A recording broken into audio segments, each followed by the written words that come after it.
Welcome to SEC Football Live here on the 440 Sports Network, brought to you by ML Rose. Of course, 6 great locations in Middle Tennessee, craft beer, craft burgers, and if you're going to come into town and hang out, you're going to want to swing by an ML Rose. Neal McCready joining us here from MPW Digital. You got so much stuff you're working on, so it's always a pleasure to see you. We're in our Ole Miss State of the Union here, where we get to take a look at every team across the SEC. Neal, good afternoon. How are you, sir? Braden, I'm great. Always fun to be with you. Appreciate you very much. Big fan of your work. Thanks for having me. So MPW Digital, easy for me to say. I apologize. Across all platforms, podcast app, YouTube as well. Thumbs up, notifications turned on. Make sure you subscribe. And, if you're listening on the podcast app of choice, make sure you are giving us 5 stars, okay? Both to Neal's work and to mine. Because if you do not give us 5 stars, you are a hater. You can also say bad things. You can comment bad things. Just give 5 stars. Yes. And for us, we're on YouTube, as you mentioned, MPW Digital. We got the Ole Miss centric show every morning. Chase Parham and myself. It's called Blue Sky Live. And it's Blue Sky, not the social media app. Blue Sky, the convenience store chain that goes throughout the state of Mississippi, into Louisiana, into Tennessee. So we've been Blue Sky before there was a Blue Sky. So there's no politics there, just Blue Sky. There you go. And then if you're not an Ole Miss fan, you just like college football, college sports, pro sports, any sports, McCready and Siskey every Monday and Thursday afternoon in the non-football season. And then when football rolls around again, we'll go Monday, Tuesday, Thursday afternoon at 2 Central, 3 Eastern. Tyler Siskey and myself. You can find us. We live stream on X, on TikTok, on Instagram, and of course on YouTube. Neal McCready, big on TikTok these days. Big on TikTok. Almost 90,000 TikTok followers. Go figure. Home in America, baby. You got a lot of Pope content in your algo these days. I mean, we thought about it. Just got back from Talladega. I had to pay up my bet, so we went to Dega. No wreck on the last couple laps there, man. I was really disappointed. I mean, everybody was like, "Oh, these last 2 laps, man, you're gonna love this." And I'm like, "They're just running in circles, guys." And they just more circles, and they finished. And the guy got out and did the vroom thing and got out. And I was like, I don't get it. Look, this could very easily be this could like ruin my Southern credentials as a Southern fan of an SEC grad. I'm with you, but I'm an Indy 500 guy. So. Oh wow. Yeah.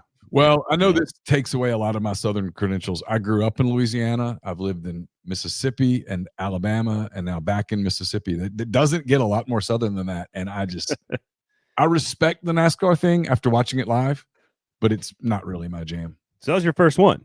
That was your first race? First one ever. I enjoy the races. I've been to a bunch of NASCAR races. We got the fairgrounds here in Nashville. It's going to eventually get a race again soon. But I love racing in general. But, man, you see those rocket ships go by you at like 220, 218, 500 miles at Indy. I don't know. You can't lift. You can't lift, man. You can't lift. Anyway, I like all racing. Anyway, that's not what we're here to talk about. We're here to talk about the Ole Miss Rebels. And this is sort of the time of year I like to go through all 16 teams and sort of get somebody on the ground and kind of give us an insight into what's going on. But anybody can talk, sort of like at this time of year, Neal, and more so today than ever before, you cannot talk about depth charts. You cannot talk about position battles. Nothing that happens in the spring matters. The transfer portal is going to change rosters again. There's going to be people defecting in the summertime. Like there's all kinds of things that are going to happen. We know less about these teams starting lineups in the SEC when we get to SEC Media Days than ever before. So what I'm fascinated in is sort of the sustainability of programs, administrations, what's going on behind the scenes with NIL, with the collectives, with the administrators, with the boosters and the coaching staff. Certainly there's a quarterback discussion here with Jackson Dart off to New York. But I want to start with Lane Kiffin in general, because you and I think talked last year about this, and you had said, kind of used the phrase, like it's the honeymoon's kind of over. This was after his flirtation with Auburn. It was more of a business relationship, right, between Ole Miss and Lane Kiffin. Well, that business relationship has been very successful. He's won 39 games in the last 4 seasons at Ole Miss, which is spectacular. This is one of the best programs in the conference, one of the best programs in America. They did not accomplish their goals last season of getting to the playoff when they pushed all their chips in. Where is the fan base, and how is the relationship between the fans and Lane Kiffin? Have they grown back together? Is there any reason for concern? Where are we at right now? They love him. I mean, he's starting to give them those, in a relationship, two people, for a while, I think Ole Miss was like the one that was saying, "Hey, I love you," and he would just kind of look back and say, "Thanks, that's cool." And now he started to say, "Gosh, I think I might love you too," and that's the validation that they wanted. And he's gone actually past that to, I think my family loves you, and I could see myself being with you for a while, and I might even move to your town. I kind of like it, and it's kind of neat. And the people are. I mean, town. he really has. I mean, he's done all this stuff, and people keep asking me. I love this question, by the way. I got it just yesterday. Is that genuine? I'm like, well, how the hell am I supposed to know? I mean, I'm not inside his head. I don't know if it's genuine or not. It certainly looks genuine. It feels genuine. Does he actually feel that way? I don't know. I mean, why are we questioning it? We wouldn't question it with anyone else. Does that mean he's staying at Ole Miss forever? No, not necessarily. I mean, but look, we do this with Kiffin, and I did it for a long time. Well, he's going to leave because I think after 3 years, he almost left. He almost went to Auburn. He's admitted as much. There are people here that will fight you on that, and they're wrong. I mean, he's admitted that he was going to go, and then his daughter, Landry, was like, "Dad, I came here for you. You're just going to pick up and leave?" And it hit him. And ever since then, he's been kind of attaching himself more and more to Oxford. And the Venn diagram of places, Braden, that would hire Lane Kiffin, would make him the entire face of the program, would make his dog essentially the mascot of the program, would pay him what Ole Miss is paying him, which is upwards of $9 million a year. It's a really small Venn diagram. People go, well, he's going to go to the NFL. Could. He coached in the NFL before. But right now, if you watch NFL trends and you're an NFL guy, NFL programs are not hiring college football coaches right now. They're hiring assistants. They're hiring coordinators who come in and run a half of all that stuff. And they're not paying $10, $11, $12 million. So, yeah, is there a world where Lane Kiffin leaves? Of course. But the college programs he would go to, I mean, we're probably talking about Texas, Alabama. Yeah. He's not going up north. He doesn't like the cold. He's not going up north. I don't think he's going out west again. Those programs don't pay.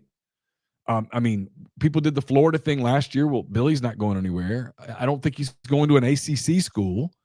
So we're talking about a really small, group of schools that could lure him away. And those programs have coaches right now. I said the same thing about Dan Lanning, actually, at Oregon. I think Oregon has built itself to a place where there's just only 2 or 3 places where Dan Lanning would leave to go. It's like Ohio State, Georgia, and Alabama. Now, do I think Oregon's a better program than Ole Miss? Probably so. Do they have more resources? Can they win bigger? I think that's fair. But if you like the South and you like the SEC and you like culture and what we do down here, Ole Miss has done a lot to elevate itself inside of the Southern ecosystem to make itself that kind of place. So to your point, they have done the things, and this is partly what I want to talk to you about, because I want to talk about NIL and the collective and how much they spent and how much more does the program have. But it doesn't feel like there's a lot of places outside of, again, the same ones you think of. And here's Georgia, Alabama. Here's the part that I failed to say when I was saying this is not only that, they give him pretty much everything he wants. Yeah. He wants to add a spot, they let him. He wants to do something, they do it. They give him very little resistance. And Lane, I know people see the Twitter feed and they think he's this bubbly. Not even close. Not even close, man. And there's something, I'll give Oxford this. I've lived here for 17 years now. There's something about Oxford that, yes, are there people that would come up to him at places? Sure, but not much. Oxford's one of the few places, I think, that lets him sort of be him. and they sort of understand that, hey, he's not going to be this bubbly, gregarious public guy, and therefore they don't ask him to be, and they don't demand that of him. The school doesn't, the fan base doesn't. They sort of let Lane be Lane, and I don't know that you could do that at, say, LSU, Yeah, at Alabama.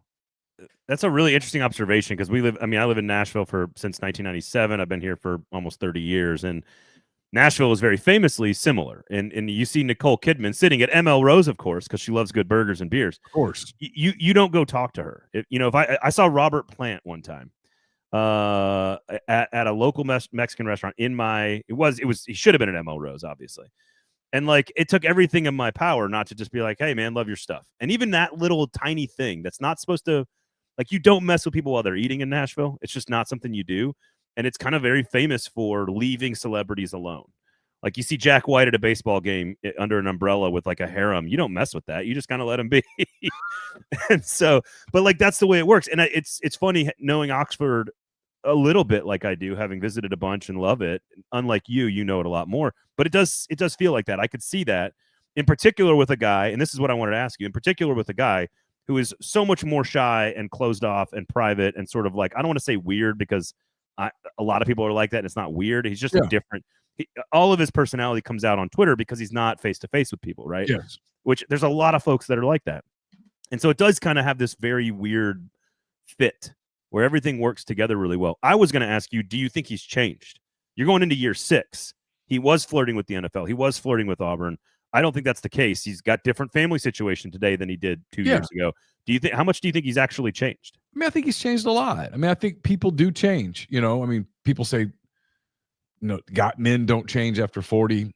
I don't think that's true. I think we all get, his kids are getting older. He's got, I guess, Landry is a junior at Ole Miss, or about to be a junior. Maybe she is a junior. I don't know. She's in that range. Presley is a freshman at SC, and she plays volleyball. And then Knox is, I think, about to go into the 10th grade, his son. And there's a lot of talk here that Knox is moving to Oxford this summer and is going to go to Oxford High School. I feel creepy talking about all this. Yeah, stuff. that's kind of interesting. Here's the thing, but to answer your question is, I do think he's changed in that I think he's embraced fatherhood in a new way. Not that he was not a good dad before. I'm not saying any of that stuff. Right. But I think he's embraced it differently now. I think he's understood what we all begin to understand as our kids get older, which is, man, this time's precious. Like you only, your kids grow up. You go out and work, and your kids grow up, and the clock doesn't stop. We're all familiar with that. And, I think he's embraced that role. I think he's really enjoyed having his children around more. He talks about Landry a lot openly. And so I think that makes it a fair conversation to have within limits. And, you see pictures of him that he puts out where he's hanging out with her and a bunch of her sorority sisters and stuff. And he very clearly enjoys that. He's gotten healthy. He's publicly talked about how he doesn't drink anymore. He is, he very obviously makes it clear that he's certainly gotten into yoga and Pilates and some of those things. The guy looks great. I mean, I wish I looked like that. I mean, I'm about to attack it this summer, but I actually asked Chase Campbell the other, this was like 9 months ago. He was still on the Titans. And I said, give me something that people don't know about him. Like, just tell me something that people don't really know about him. And he goes, man, the guy is in the yoga room every day. Like, he's just a yoga machine. And I think people know that about him, but I think it speaks to sort of like the changes and the evolution. And if you're not changing, I don't care what age you are. If you're not attempting to change, then I don't think you're doing your job as like a human. But now we're getting way too deep into this. So like, but I think the answer to your question is he's happier. I mean, I think he's happier in his personal life. How much of that is because of Ole Miss? I don't know. Beats me. I mean, I'm not. The thing about Lane is I always laugh at people like, oh, I know Lane Kiffin really well. I mean, no, you don't. No, hardly anyone does. I mean, a handful of people. I mean, but I mean, I've covered Lane for going on 6 years now, but we've had we've never had any personal conversations ever. Yeah. Never. So very private guy. Very private. I mean, I think he respects me and whatever, but I mean, we don't really know one another on any level, and I don't think anyone really does. So when people talk about this and they try to dive into his psyche, I don't think that's particularly possible, but it's very clear that he is far more comfortable in his own skin here than he once was. And I think he is fairly or very pleased with the program and where they are. They are, look, in the SEC hierarchy over the last 4 years, they're the best program in the league that hasn't won a title. Yeah. I mean, I don't think that's close right now. They're not Georgia, and they haven't had the national title success that Alabama's had. Yeah. But they're in that very next tier with Tennessee, LSU, and that might be about all, right? And so that's a place that Ole Miss has never really been in the modern era, and he's taken them there. And I don't think anyone has mastered the use of the portal in this last 5-year era better than Lane Kiffin. There are some that have done it as well, but I don't know that anyone's done it better. Well, it does remind me to some degree. I don't know. Do you remember Saban? The tornadoes hit Tuscaloosa, and he became a grandfather, and like it just felt like there was this kind of shift in Saban's demeanor. And it's not the same kind of shift because Saban's a different person before and after. But Kiffin is now. There is no Saban shadow. He has sort of established himself. He's got some stability. To your point, he's changing his life a little bit. Like it does feel like there's this different type of softer version of him. And I think you see that with, I hope, with all kinds of folks in different walks of life. Yeah. And so I think that's a really interesting observation. And I think he is, I think you're right, happier and comfortable in his own skin. I mean, he went through the trauma of losing his father last year, very open about it at SEC Media Days. I had to follow him. He was on Feinbaum. And that was a very poignant and sort of interesting interview with Paul on that, because I think that was the day the news broke about Monty dying, and I had to go on after him. I was on Feinbaum on the set waiting for Kiffin to come off the set, and I'm just like, how am I going to follow how like interesting and serious and real that segment was, and like with entertainment value too, and being like funny. Like I just like, what can I possibly say?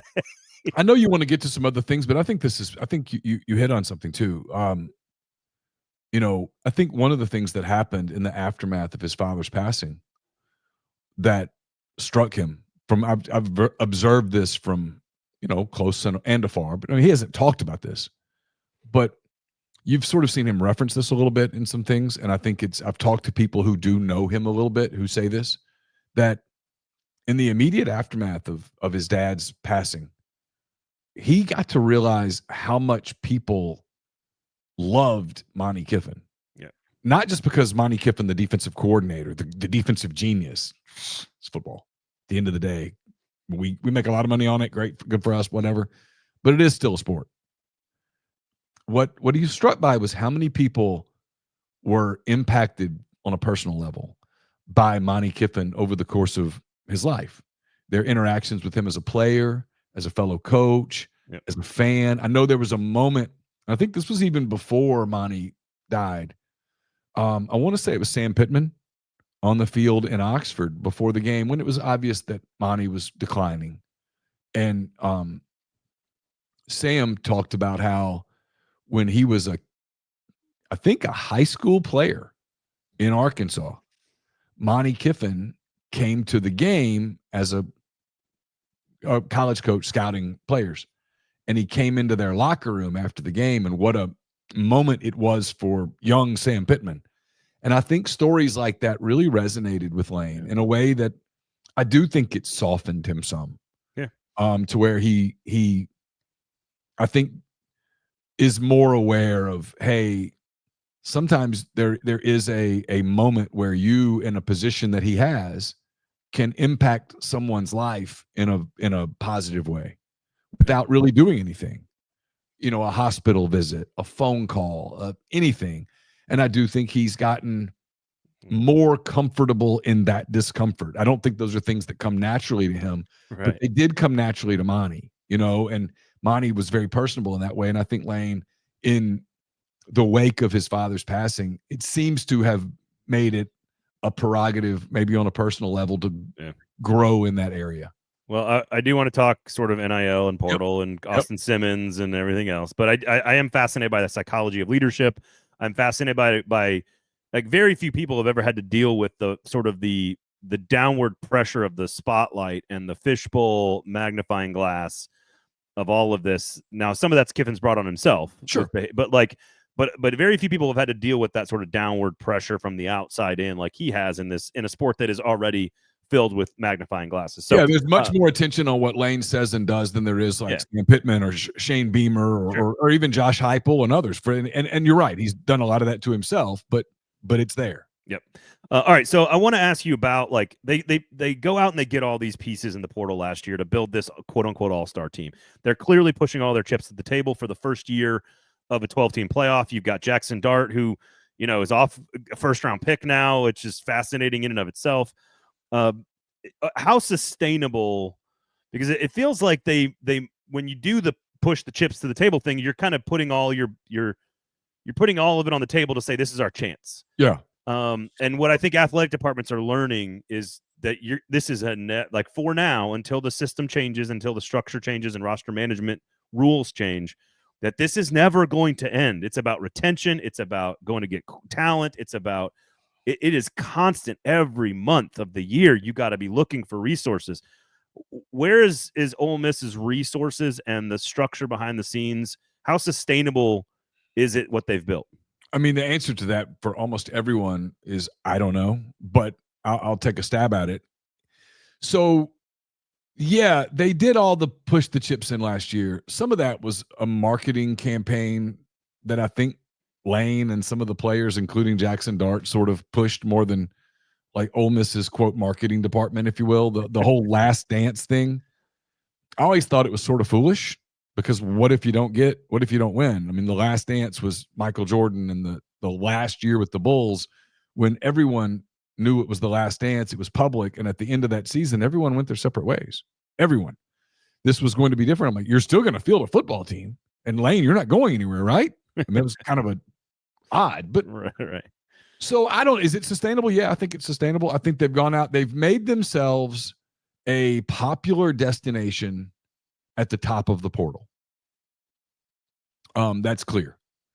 And now, unlike a year ago, something Lane can sell in the portal is, hey, look what we've done for guys.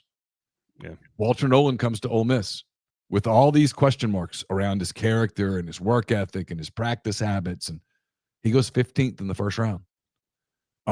Jackson Dart comes to Ole Miss. 3 years later, he's a first-round pick. You can question the first-round pick if you want to. It doesn't change the fact that he was a first-round pick. Yeah, it's facts. He's on a about to sign a rookie deal as a first-round pick with the New York Giants. He's going to make generational money. Princely Amound-Mielen came here, goes early third round. A bunch of guys went. They had 6 guys drafted, I think 6, 7 guys drafted, all transfers. They've made themselves very popular in the portal. They have begun to have more high school success. They have very few defections of note. They lost Quinshon Judkins to Ohio State, and there's a lot to that story. But other than him, you don't say. Other than him, they really didn't lose anyone. They brought Trey Harris from Louisiana Tech 2 years later. He's a second-round pick. Jordan Watkins goes early third round after being a kind of a mediocre receiver at Louisville. He comes to Ole Miss. He goes in the third round. Jordan's going to play in the NFL. I think it is sustainable. They've done it 3 out of the last 4 years. They've won 10 or more games. They've been right on the cusp. Frankly, even in the year where they fell apart late, in November, they were in the playoff conversation. I mean, they were driving against Alabama right there, and if they score, they're 9-1. So I think it is sustainable. They are very committed to it. There's a Houston Chronicle story out today that Texas has $35 to $40 million for football. Does Ole Miss have $35 to $40 million for football? Absolutely not. I'm not sure anybody does. And so, you do the house settlement stuff. I don't know where everything's going. It's Texas.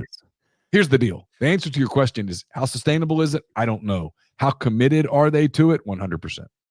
Well, and look, it depends on where you look, but they're a top 2 or 3 transfer class this year again. So it's clear that they can replicate what they did last year. And it didn't require sort of, the senior quarterback who's established star to get it done this time, because you've got questions there.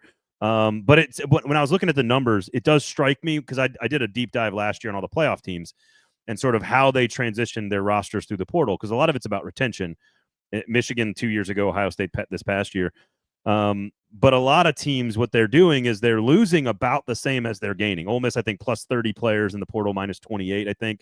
But so that's a lot of high-level teams. But what you're doing is you're trading low-level 3 stars for established 4 stars, and it looks like I think there were between 7 to 10 4 stars, depending on what service you're using. I think that are coming in on this particular roster. So it does feel like that's the case. That being said, there are still only 4 starters ballpark coming back on the team. So when you look at last year and you just come up basically a fourth quarter against Kentucky short of making the playoff, sure, not accomplishing the thing that everybody wanted. And I certainly think they would have been a much better challenge for most anybody in the playoff than Tennessee, frankly, because of Jackson Dart. What is that like? Where's the dynamic at from an expectation standpoint with so much gone? You mentioned all the draft picks. Yes, you're doing the portal thing again, which seems to be very successful and sustainable. Austin Simmons, we can get to that if you want to, but I'm curious about where should how do people look at last year and define it, and then what does that do to expectations for what cannot be the same level of team this year, right? Like I wouldn't think. So I'm not really good on expectation questions because I'm not a fan, and I don't really. I know I'm in that world where I'm around fans, but I don't really have that conversation much about what your expectations are. Here's how I define last season. It's 2 things. It's a dichotomy. One, it's absolutely a disappointment. Period. Now, they went 10-3. They were so close to being 11-2, 12-1. They were much closer. Let me be clear how I do this because I don't like coming across like a homer. They were much closer to 13-0 than they were to anything else. They played this is, if you believe in football karma, and I do, this was kind of predictable because the year before they won a bunch of close games that could have easily gone the other way. And they won them all. Like every super close game they played in 23, they won them. Could have easily lost to LSU, frankly, to Arkansas, to Texas A&M, those kind of games. They won them. This year, everybody they beat the hell out of them. But the ones that they lost, Kentucky, last-second field goal missed that would have sent the game to overtime. They lost at LSU in overtime. They lost at Florida in a game that was just right there. Yeah. So they could have easily been better, but they weren't. It is what it is. You lose what you lose. They could have easily lost to Texas A&M last year. There's your yin and yang. Sure. But for the most part, it's a disappointment. Now, I do think there's proof of concept. 100%. And so that's worth for it to be a disappointment at 10 wins is a statement about what Lane Kiffin has done. No question about that. And the boosters and the resources and the administration. So there's no question about that. You talk about expectations. I think this is where it's important. Screw fan expectations. Lane has changed people's expectations. Lane has said our expectation is to make the playoffs. Well, then our expectation is to compete for a title. And so I don't think the outside stuff matters. Do they have the team this year to do it? I don't really know. They lost a lot defensively. So we're working at Athlon. We're working on putting the magazines together. Preseason polls are going to come out in the summertime. God bless and you. There's a lot of it's more impossible today than I started in 07 there, and it's impossible now. Can't imagine. But it also makes it more fun when we get to the fall because we just don't know. We know less stuff, and I think that's I think that's interesting and good for the game in general. Mm-hmm. Probably to your point, harder on. But it's more NFL-like, right? There will be NFL teams that surprise us. Yeah. There will be NFL teams that disappoint us in terms of expectations. I think you're going to see more of that in the college game. Yeah, I mean, the Commanders went from the number 2 pick to the number 29 pick. Like that's how fast that happens. But I think what's interesting is more about then let's have a conversation around sort of like what if. And if they are picked outside of the top 25, if they are picked 7, 8, 9 in the conference in the preseason, and they end up finishing 8-4, what does that mean anything to obviously the fans want the playoff, and I'm not suggesting fans should not have high expectations. They should. But what does that tell you anything important, or is it just sort of like one of those cyclical years where so much left and it was almost impossible to sustain. And hey, look at what, again, let's look at what Austin Simmons, look how good he was in his first year. He's coming back and we're going to be great next year. That would be what I'd want to see. I'd want to see what type of 8-4 was it? If in a world where they went 8-4, was it 8-4 because you dropped one early because you have a young quarterback and maybe he has a young quarterback game and then he finishes the season strong? Do you drop one because you're just not good on the lines of scrimmage? Do you drop one because, man, you fell off defensively? I mean, I'd have to have the answers to those questions to be like, what does that mean? Yeah. Do I expect them to take a little step back? I do. I mean, I think that's natural when you lose all of the pieces that they lost defensively, and then you lose Jackson Dart, who started, I don't know, 40 games or something. I mean, Jackson was a huge part of the program. I think it's natural to expect a step back. But Simmons is really talented. And he's not a typical 20-year-old kid. He's incredibly confident. He is every bit as charismatic as Jackson Dart, and I mean that as a compliment because I'm not a Jackson Dart fan. Don't get me wrong, but when I say that, but I have a tremendous amount of respect and kind of admiration for the way Jackson carries himself. He's a passionate guy. And this kid's very similar. They're not going to play exactly the same way. He's not the runner that Dart is. He's probably got a better arm. They lose Trey Harris. They lose Jordan Watkins. They lose Caden Priestcorn.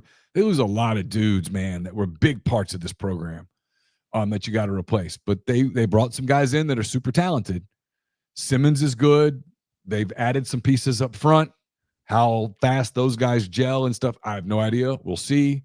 My eyes are more on the defensive side of the football this season. But look, it's Pete Golding, and he stayed, and I think Pete's going to be here a while, and he's a really talented defensive coordinator. He's very smart. He knows how to utilize the pieces that he has. But I do think when you lose Nolan and Amon Mielen and J.J. Pegues and Jared Ivey and Chris Paul and Trey Amos and it's a lot of bodies.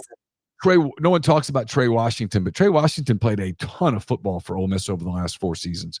And when you lose guys like that at once, it's a lot to replace. Yeah. The schedule's kind of favorable early. They have some time to get rolling. They've got some tough road games. They got to go to Oklahoma, who I think is going to be much improved. They have to go to Georgia. They've got Florida coming in November. South Carolina comes in November. They've got a couple of weird games early because to your point, I don't know what Kentucky's going to look like. I don't have a clue. I don't know what Arkansas is going to look like. Beats me. I mean, they returned their quarterback, but who knows what else?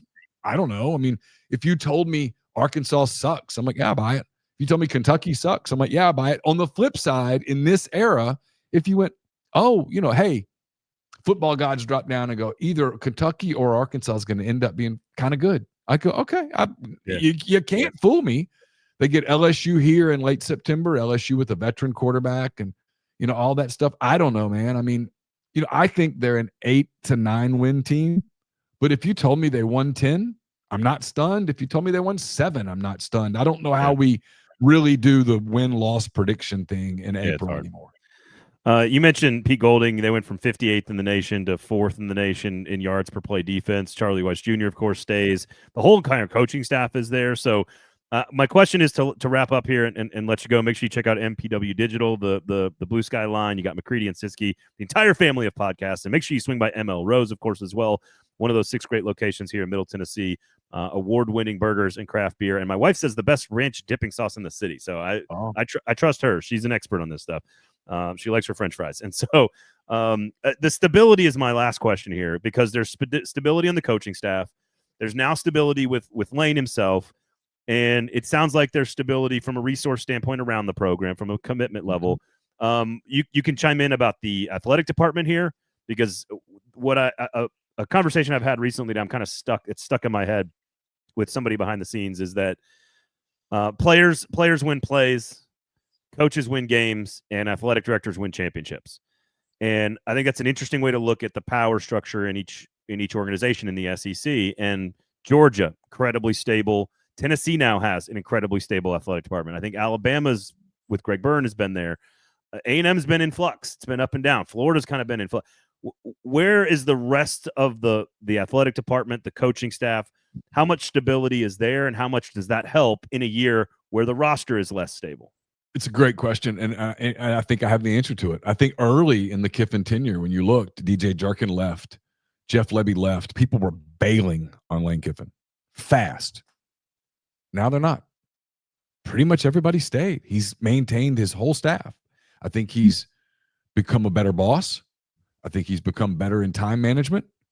I think he runs a much more stable program than the one that he ran in 2020, in 2021. I think he would admit that. He probably would be like, "Well, what are you saying? It was bad then." But I think he'd say, "Yeah, you're right." I mean, he's figured some things out. Keith Carter's a terrific AD for Ole Miss. What kind of an AD would he be at another place? I don't know. He's an Ole Miss guy. Yeah. He loves the place. Oxford's home to him, to his family. He's been here for a long time. He's been on the fundraising side. He's been, he's worn different caps, but he's been an elite athletics director in terms of this, Braden. He gets two things. His job is to facilitate winning. And he does not get in the way of the people that are trying to do it. And you got to give Keith a lot of credit. He made two hires here that nationally were controversial. He hired Lane Kiffin, and he hired Chris Beard. And both of those hires, people are like, I can't believe you're giving these people chances, and these guys are reckless, and these guys are going to, and they haven't been. The truth is, Lane's been phenomenal for the institution, for the town, for the way people feel. And Chris Beard just took Ole Miss to the second Sweet 16 in its program's history. Those